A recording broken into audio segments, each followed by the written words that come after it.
하나님의 말씀 사도행전 2장입니다.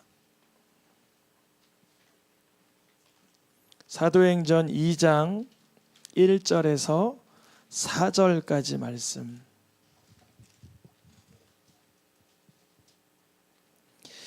사도행전 2장 1절에서 4절까지 말씀 한 절씩 읽겠습니다.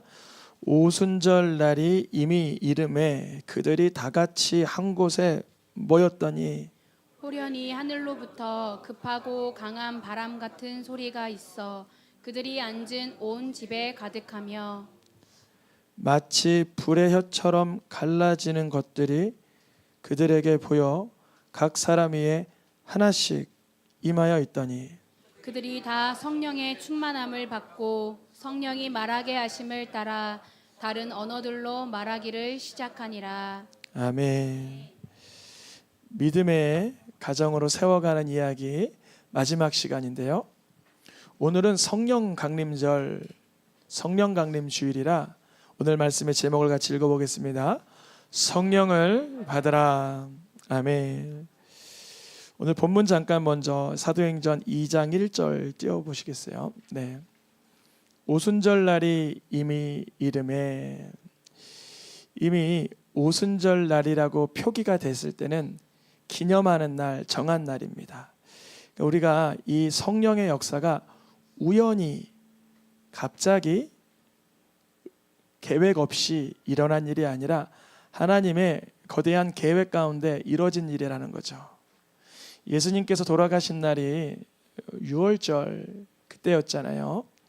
그러니까 예수님이 우연히 갑자기 계획 없이 십자가에서 돌아가신 것이 아니라는 거죠. 이스라엘 백성들이 애굽으로부터 나오게 될 때 그 날과 그 6월절의 어린 양이 기념하는 그 피의 의미와 그들에게 예수 그리스도의 십자가의 사건, 그리고 성령 강림 주일, 성령 강림절이 오순절 날이 되었다는 것은 하나님의 계획 가운데 이루어지고 있다는 거예요. 우리가 세상 살아가다 보면 우연히 그냥 그렇게 됐겠지라는 생각할 때 있습니다. 물론 우리 눈에 보기엔 우연하게 보이는 것들이 참 많아요. 그런데 하나님의 거대한 계획 속에 보면 하나님의 경영이라는 거죠. 우리는 꼼꼼히 그렇게 계획을, 스케줄표를 짤 수 없지만 하나님 가능하신 거죠.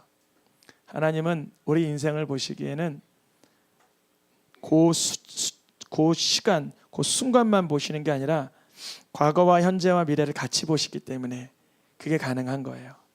하나님은 지금도 보시지만 훗날도 보시고 과거도 보세요.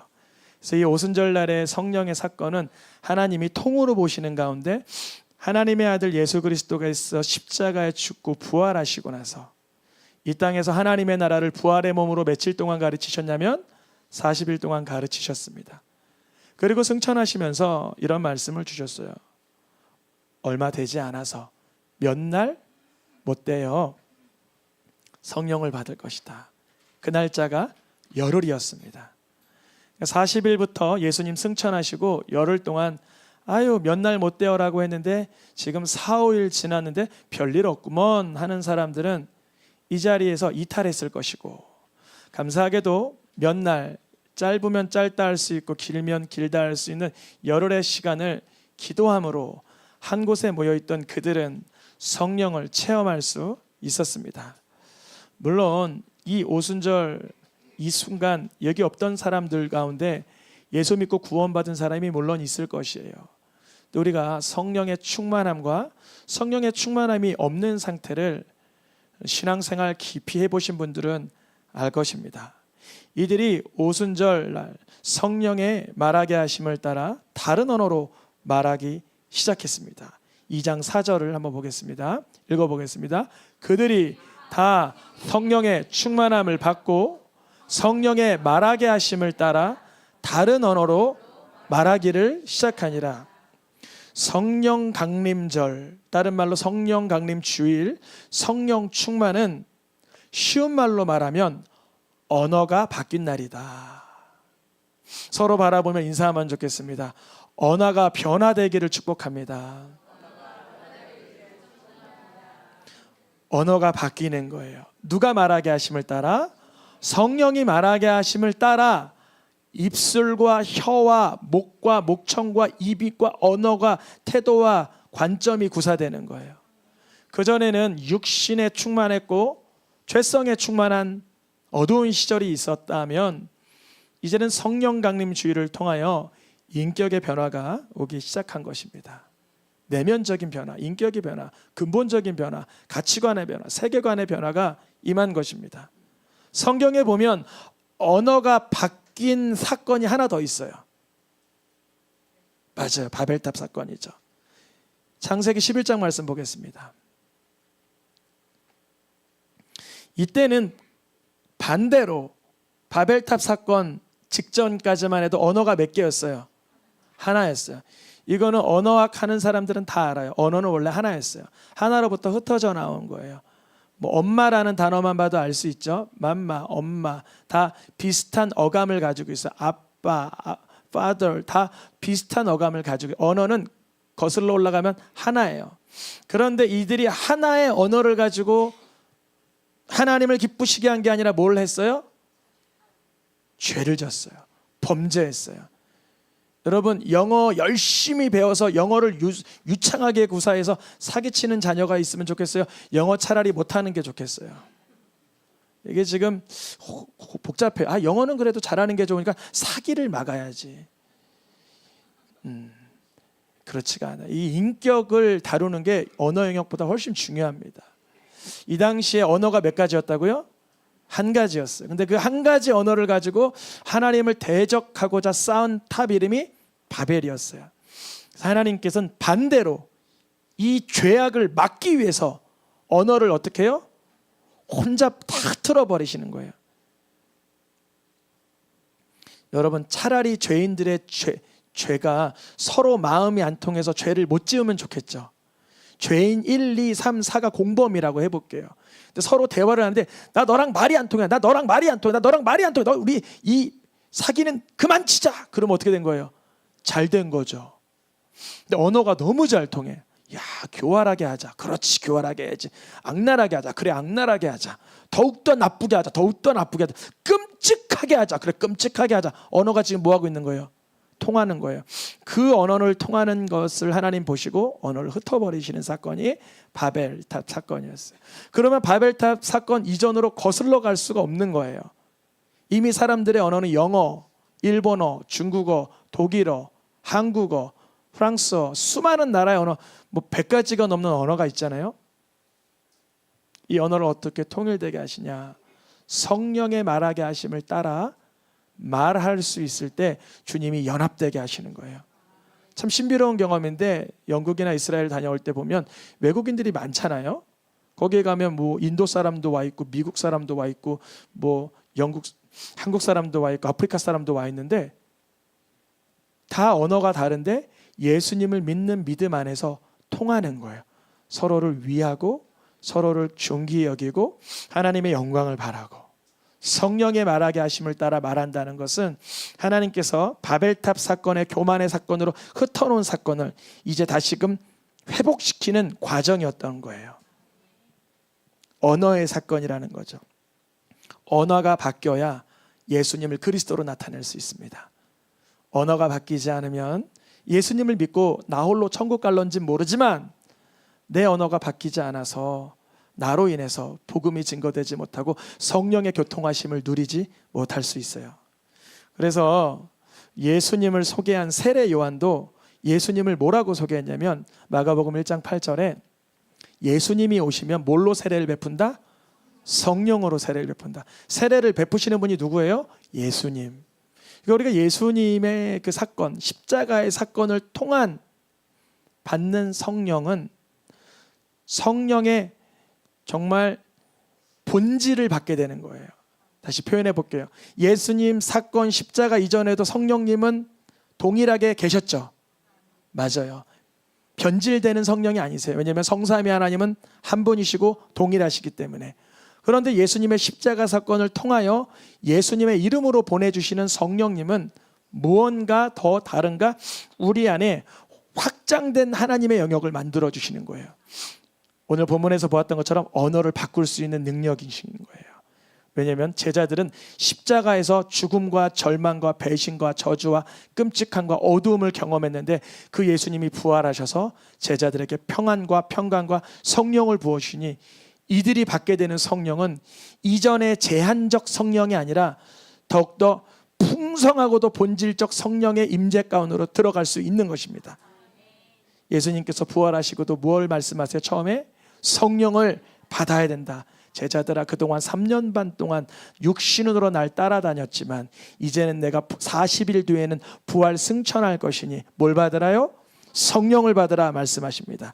그래서 예수님이 부활의 몸을 입고 40일 동안 이 땅에 계실 때 사도행전 1장 5절에도 뭐라 그러세요? 같은 말이죠. 몇 날 못되어 무엇을 받으리라? 성령을 받으. 이 몇 날이 며칠이라고요? 열흘이라고요. 우리가 성령 받기 위해서 한 열흘 정도 수고할 수 있겠습니까? 성령을 받기 위해서 우리가 세수한 세상에서 봉급을 받기 위해서 한 달에 20일을 일하죠. 우리가 무엇을 하기 위해선 연구를 하죠. 계획을 하죠. 우리가 성령을 받기 위해서 얼마나 하나님 앞에 인격적인 진정성을 가지고 애를 써 보았나. 애쓴다고 내려준다는 것은 아닙니다. 우리의 인격적인 의지가 있어야 그 가운데 하나님이 선물로 허락하신다는 의미입니다. 성령이 임할 때에만, 그러니까 성령님이 우리 안에 가득 차오를 때에만 예수님을 소개할 수 있는 증인이 돼요. 저를 봐도 마찬가지예요. 때로는 부끄러워요. 부끄러워요. 너무 부끄러워요. 언제 부끄럽냐? 예수님을 소개하고 싶은데 저 사람이 거두절미할까 봐, 그냥 어깨 너머로도 안 볼까 봐, 소금이라도 뿌릴까 봐 두려울 때 있어요. 근데 때로는 성령님이 내 마음에 감동하여 주세요. 감격하여 주세요. 동행하여 주세요. 그러면 그때 그래도 예수님 믿어보세요. 예수님의 이름으로 구할 때 하나님께서 살려주십니다. 되살려주십니다. 군져주십니다. 라고 말할 수 있는 것이죠. 성령께서 우리의 언어를 바꿔주십니다.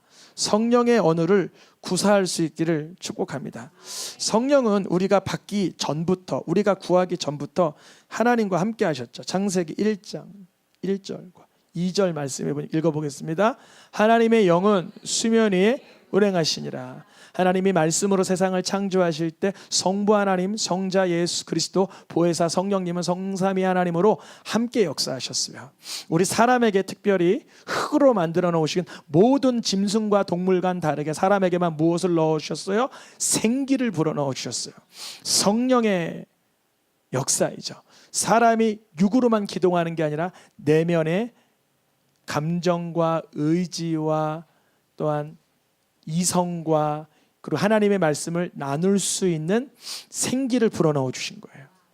이때까지만 해도 아담은 참 총명하여 모든 동물의 이름들도 외울 수 있을 정도의, 지어줄 수 있는 정도의 지혜와 명철가 있었지만 하나님의 말씀을 범한 뒤에 창세기 6장 3절에 하나님의 영이, 읽어보겠습니다. 나의 영이 영원히 사람과 함께하지 아니하리니 이는 그들이 육신이 됨이라. 우리가 잘 보면 어떤 사람은 예수님을 그리스도로 믿어서 성령에 충만한 경우가 있고, 예수님을 믿지 않는 어떤 사람들 중에 악한데 충만하신 분도 있어요. 너무 악한데 충만해요. 그건 육신의 상태죠. 마치 사자나 호랑이나 짐승처럼 힘 있는 자가 물어뜯고 힘없는 자가 비굴하게 죽을 수밖에 없는 육신이 된 인생들이 있습니다. 참 그런 많은 사람들이 많죠. 그러나 하나님께서는 육신이 된 사람을 방치하지 않으세요. 하나님 구하는 자에게 성령을 주십니다. 성경을 보니까 성령을 인격적으로 사모한 사람이 있으니 다윗입니다. 읽어보겠습니다. 창세기 시편 51편 11절 말씀에 다윗의 고백입니다. 뭐라고 말해요? 주의 성령을 내게서 거두지 마옵소서. 여러분, 다윗은 통일 왕국 이스라엘의 초대 왕입니다. 물론 사울 왕이 첫 번 왕이지만 사울 왕은 북쪽 이스라엘만 다스렸어요. 남쪽 유다와 북쪽 이스라엘을 한꺼번에 통일하여 통일왕국의 첫 왕은 다윗이죠. 근데 다윗이라고 하면 부족함이 없을 것 같지만 그는 간절히 사모하는 것이 하나 있었으니 성령이었습니다. 그럼 우리가 한번 다윗의 입장을 내 입장이라고 생각을 해볼게요. 나라를 통일했고요. 모든 부귀와 영화와 명예와 권력이 내 손 안에 있어요. 그런데 그러한 다윗이 하나님 앞에 무엇을 구하고 있어요? 성령을 구하고 있어요. 제가 지난주 이번주 고심하고 연구하는 게 많아 입술이 한 번, 두 번, 세 번이 불어트더라고요. 여전히 불어터 있는데 하나님께 뭐라 기도했냐면 주님 불어터도 좋으니까 성령을 거두지 마소서 그랬어요. 이 입술에서 하나님의 영 성령이 있길 원합니다. 부르트는 건 주님의 영역이지만 성령은 내가 사모합니다. 구하니까 주님이 깔아앉게 하시는 거예요. 자꾸 깔아앉아요. 누가 하시는 거예요? 성령 하나님이 하시는 것이고 저는 무엇을 사모하고 있었을까요? 성령을. 그러니까 다윗의 입술이 변화되는 것. 성령은 무엇을 변화시킨다? 언어를 변화시킨다. 말을 변화시킨다. 다윗이 그토록 성령을 사모하고 거두지 말아달라고 자기가 밧세바와 범죄한 그 범죄와 사람을 죽인 그런 죄악이 있지만 자기의 처참하고 비참하고 죄책감과 자책감에 휩싸여 있지만 이제는 주님 내가 알았사오니 죄악이 얼마나 무서운지 어둠이 얼마나 무서운지 죄성이 얼마나 악한지 알았으니 성령을 거두지 마소서 구하니까 다윗 인생 말미 사무엘하 23장에 가서는 뭐라 그래요? 노랑을 읽겠습니다. 여호와의 영이 내 혀에 있도다. 분명히 여호와의 영이 말씀 주셨다는 건데 그 혀에 있는 그 말씀 언어를 바꿔준 영은 누구세요? 성령이신 거예요. 여러분 성령을 통하여 언어가 바뀔 수 있기를 축복합니다. 그것이 사모가 돼야 돼요. 언어가 바뀌는 거예요. 언어가 바뀌면 뿌려진 씨앗이 바뀐다는 거예요. 그럼 거두는 게 달라지는 거예요. 인생에 있어서 거두어지는 게 달라지는 거예요. 계속 육으로 심는 자는 육의 것을 거둘 것이요 영으로 심는 자는 성령의 열매를 거두게 되는 것입니다. 오늘 성령 강림 주일을 맞이해서 성령을 받으라 우리가 사모해야 하는 줄 믿습니다. 성경에 보니까 하나님은 구하는 자에게 성령을 주십니다. 누가복음 11장 말씀 읽어보겠습니다. 구하는 자에게 성령을 주시지 않겠느냐. 저처럼 입술이 부르툴 때 물어보세요. 너 입술이 중요하냐 성령이 중요하냐. 저는 저에게 주신 주관적인 음성이었지만 우리 성도님들도 마찬가지일 것 같아요. 어떤 순간에 내가 이 시간 성령을 추구하는가 아니면 내가 육의 것을 추구하는가 갈등이 될 때 있고 그것조차 분별이 안 될 때가 있지만 하나님이 분별의 영을 주실 수 있기를 축복합니다. 구하는 자에게 무엇을 주신다고요? 성령을 주세요. 그러니까 하나님은 성령 부어 주시기를 기뻐하세요. 원하세요. 성경에 보면 수많은 세워지는 인물들마다 성령의 사람, 하나님의 영을 받은 사람입니다. 창세기와 출애굽기 말씀에도 요셉도 또 부살렐도 민수기의 말씀에도 하나님의 영에 충만한 사람, 사사시대에 가서 기드온과 모든 사사들도 하나님의 영에 충만할 때 쓰임받는 거예요. 오늘 특별히 새생명교회 직분자를 세우는 날입니다. 하나님께서 성령의 역사로 내적인 변화와 외적인 변화와 언어의 변화를 부어주시기를 축복합니다. 하나님의 영이 부어지는 사람을 하나님이 쓰십니다. 사사기의 말씀에도 보니까 사무엘상 10장 6절에도 보니까 여호와의 영이 기드온에게 임할 때 여호와의 영이 사울 왕에게 임할 때 예언하게 되고 입술이 변하게 되고 쓰임받게 되고 담대함이 생기게 됩니다. 성령의 충만함은 여호와의 영 하나님이 일꾼을 세우실 때 하나님이 직분을 맡기실 때 성령을 크게 부어주십니다. 우리 새생명교회 세워지는 모든 직분자들에게 여호와의 영 성령이 부어지기를 축복합니다. 이와 같은 장면은 사사들뿐 아니라 선지자들에게도 그랬어요. 하나님께 구약에 가장 크게 쓰임받는 선지자 중에 하나 이사야 선지자도 하나님께 쓰임받을 때 하나님 앞에 간절히 기도하는 가운데 이사야 6장 7절 말씀에 그가 기도하는 가운데 천사가 날라와 자기 입술에 무엇을 갖다 대요? 핀 숯을 가지고 입술에 갖다 대니 입술에 있었던 악과 죄가 끊어지고 태워지는 경험을 하게 됩니다. 아마 이사야 입술에 자기 입에 악이 제하여지고 죄가 사하여졌다고 할 때 얼마나 자기 마음과 생각과 사상과 입술에 부정한 것들이 많았던 것을 깨닫게 하셨을까요? 성령의 역사는 일단은 그 사람에게 찾아오셔서 그 사람의 죄악을 깨닫게 하십니다. 그거를 그리고 나서는 방치시키지 않으세요. 저의 입술이 하나님 성령을 구합니다 한 것처럼 부르튼 것을 방치하지 않고 고쳐주시는 것처럼 이사야의 입술에 악과 죄가 있었지만 이사야가 죄와 악이 있었다는 거예요, 없었다는 거예요? 있었다는 거죠. 그러니까 제하여지고 사하여졌다는 표현을 쓰죠. 이사야도 선지자로서의 사명을 감당하려면 자기가 하나님 앞에 정결해야 되는데 기도하는 가운데 자기의 부정함을 보게 된 거예요. 우리 세워지는 리더들, 우리 세워지는 집사님들, 권사님으로 과정을 밟게 되시는 분들에게 성령의 역사로 악과 죄가 태워지고 사하여지고 끊어지는 기적을 누리길 축복합니다. 성령을 받는다는 것은 다시 말씀드리지만 언어가 바뀌는 증상을 경험하게 됩니다. 언어가 바뀌는 거예요. 이미 요엘 선지자를 통해서 예고되었던 말씀, 사도행전 2장 17절 18절 말씀에도 말세 하나님의 영이 그 육체에 부어지는 순간 남종이든 여종이든 무엇하게 된다는 거예요? 예언하게 된다고. 예언하게 된다는 게 뭘까요? 하나님의 말씀은 전체가 다 사실 예언입니다. 하나님의 말씀은 전체가 뭐라고요?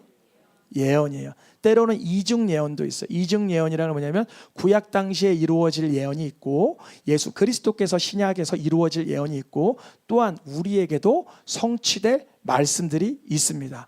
즉 말세의 성령을 받는 순간 하나님의 말씀이 입에 담겨 예언적인 선포를 한다는 거예요. 여러분 자녀들에게 하나님의 말씀을 가지고 입술이 변화되어 선포해 줄 수 있기를 축복합니다. 빈잔 주거나 정죄하거나 책망만 하는 것이 아니라 하나님의 말씀으로 예언할 수 있는 남종과 여종들이 되기를 축복합니다. 마지막으로 성령은 우리에게 부어주시는 것이 하나님의 무엇인가? 첫 번째 읽어보겠습니다. 제가 노란 글씨 읽으면 밑줄 친 거 읽으면 좋겠습니다. 성령을 부어주시는 것은 그렇죠. 요엘 선지자를 통해서 약속을 하셨고 그것은 사도행전 2장에서 방금 전에 읽었던 것처럼 성취가 되었죠. 사람들이 야 성령 강림절에 사람들이 왜 이렇게 뜨거워지고 방언을 하냐? 그러니까 베드로가 뭐라 그래요? 예수께서 부어주고 계신 약속의 것이 성취되는 것이다 그래요. 요엘 선지자를 들어 말하면서 예수님을 그리스도로 높이 올려드리며 하나님의 뜻임을 밝혀줍니다. 두 번째 읽어보겠습니다. 성령을 받는 것은 우리가 예수님을 믿는데 빈 주머니로 믿으면 참 비참한 거예요. 예수님은 채워주실 게 너무 많은데 우리는 자꾸 우리의 영적 주머니를 비워버리려고 한다면 너무 아쉽죠. 성령을 채우시기를 축복합니다. 사모해야죠. 주님, 내 생명은 지금 육의 생명 같습니다. 육적인 생명이 그득합니다. 이제 육적인 생명을 뽑아주시고 성령을 통하여 채워주시옵소서. 세 번째 읽어보겠습니다. 성령은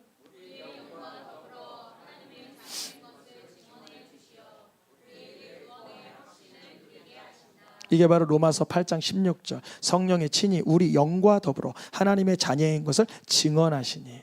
이게 무슨 뜻이냐면 내가 하나님의 자녀 맞나? 구원받은 자 맞나? 성령이 충만할 때 하나님의 자녀인 것을 속에서 우리의 영과 더불어 합하여 증언해 주신다는 거예요. 증인의 능력은 한 사람이 아니라 두 사람일 때 가능하잖아요. 내 영과 누구? 성령. 그때 우리는 내가 하나님의 자녀임을 확신하게 됩니다. 우리가 오늘 말씀을 통해서 성령 강림주일, 성령은 무엇을 바꾼다? 우리의 언어를 바꾼다. 하나님의 말씀으로 우리의 입술이 바뀔 수 있기를 축복합니다.